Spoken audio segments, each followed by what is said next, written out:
All right. So let's look at foreign policy with France. So like I said earlier, France was undergoing its own revolution, and there was debate on what should the U.S. do, right? What should we do with these foreign countries? How should we deal with them? Do we fight alongside them? Remember, the French had supported the Americans during its own revolution. So there's this big question, right? What do we do with France? Do we support them? Do we stay out of the war? What do we do? And foreign policy is something that still creates a lot of challenges for our own country today, right? What do we do in the Middle East? What do we do with North Korea? What do we do with Russia? And so people are having those types of discussions, but in this case about France. So the Federalists, right? George Washington, Alexander Hamilton, John Adams, they were like, you know what? We cannot get involved in what's going on in France. We don't want to get involved in any war. We are a young country. We're trying to establish ourselves. We don't have the money, the resources, or the troops to get involved. We just fought our own war not too long ago. Whereas the Democratic Republicans, led by Jefferson, were like, we need to get involved, right? The French are fighting for its own revolution in sync with what we fought for, those values. How could we not get involved? So George Washington, he was worried. He knew that a lot of the Americans were kind of clamoring for war, wanting war. They wanted to support France. But the thing was, George Washington knew that the United States was not ready to do that. And so he issued the Proclamation of Neutrality, which basically said that the United States would remain neutral.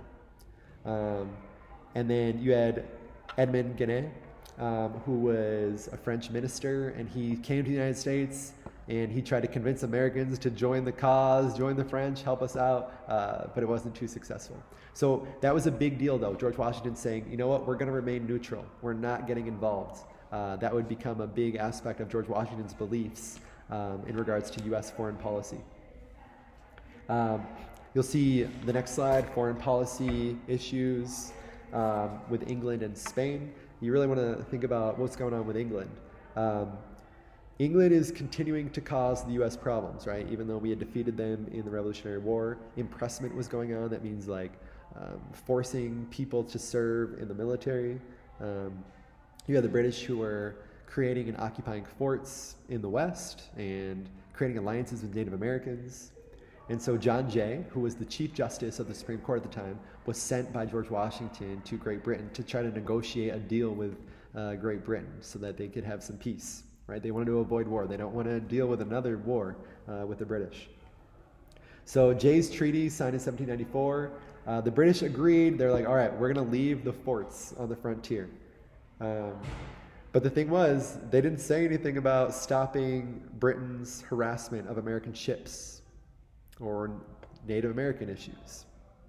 But this does keep the United States neutral, right? In regards to the conflict going on with the British and the French. Let's go to the next set of slides. Native Americans. So, you know this theme, right, of westward expansion. The British are gone. That proclamation line of 1763 is really no longer a policy because the British are no longer in control of that territory. So Americans want to explore westward, right? That idea of exploring westward and expanding westward represented new access to wealth and land and property ownership. The thing was, of course, Native Americans were living in the Western territories. So while the goal of the Americans and the government was to expand westward, without the British around, Native Americans would suffer immensely from that. So Native tribes, like it says here, would form the Northwest Confederacy under Miami Chief Little Turtle. And so essentially a confederacy, right, where it's like this loose group of tribes coming together with the same goal, right, of resisting westward expansion by the Americans. The Battle of Fallen Timbers would take place in 1794. Natives were defeated by U.S. Army led by General Anthony Wayne. And then the Treaty of Greenville was established. Basically, the tribes in the Ohio area and that territory had to give up their claim because they lost in that war. So they gave up their claim to that territory. And so you start to see Native Americans having access to less and less land until they get to the point where we're at today, right? Where Native Americans are living on really small reservations. So George Washington decides after his second term, after 8 years serving as president, that he's done. He's going to retire. And that was important. He could have died in office. And if he did, that could have set the precedent that you serve as president until you die, which is essentially what monarchs do, right? So the difference here would be that you would be elected by the people.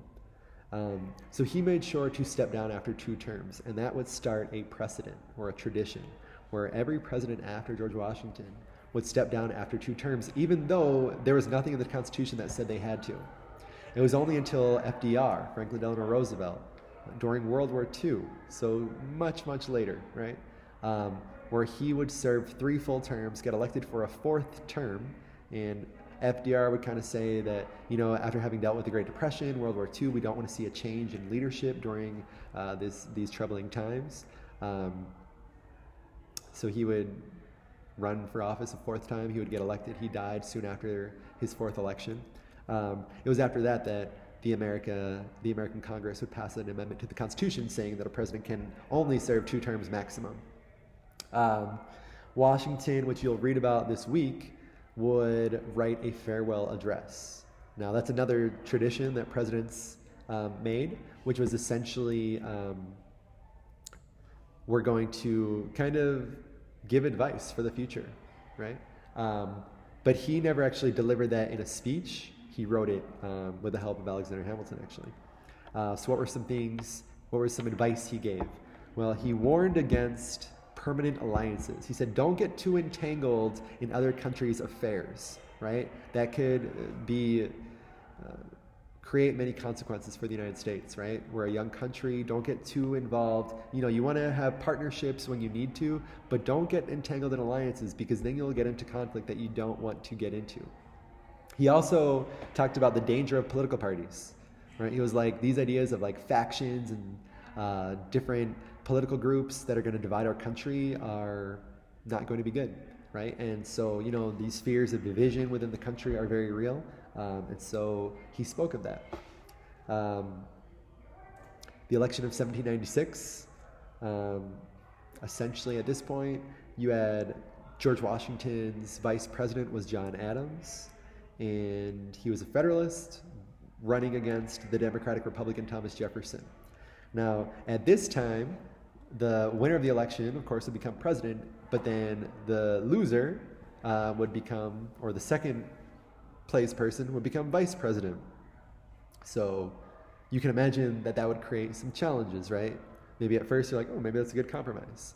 But think about in our own country today, right? The different political parties and how very diametrically opposed they are. It would be hard to have a functioning government if you have 2 people in power of totally different parties, right? And that's what was happening until 1804 when a new amendment was added to the Constitution to kind of fix that. And so John Adams became president. And let's look at the next slide, foreign policy under John Adams. So France, again, is at war against European nations. When John Adams became president, that issue is still going on, the issue that Washington faced. The French are starting to seize or take over American ships in the Atlantic Ocean. And Adams, though, just like George Washington, right, true Federalists, they're like, we don't really want to get involved with this, right? We want to stay out. He wanted to avoid war with France. So he sends some diplomats to Paris. And he's like, all right, let's meet with the French foreign minister and try to, get some sort of deal in place so that way we can avoid war altogether. And the French, they didn't allow him to meet with the foreign minister. So instead, they have these 3 very low-level diplomats nicknamed XYZ. And XYZ tell the Americans, all right, the only way you can meet with our foreign minister, Talleyrand, is you have to give us all this money and agree to these terms. And essentially it was like a bribe. And when John Adams and other Americans found out about this, a lot of Americans grew a lot of resentment against the French, right? Remember before they were like, wait, shouldn't we join them in the revolution? And now with the seizing of the ships, And now with this bribe essentially of this XYZ affair, people are like, including John Adams, no, how can we work with the French, right? They're treating us as if we're enemies.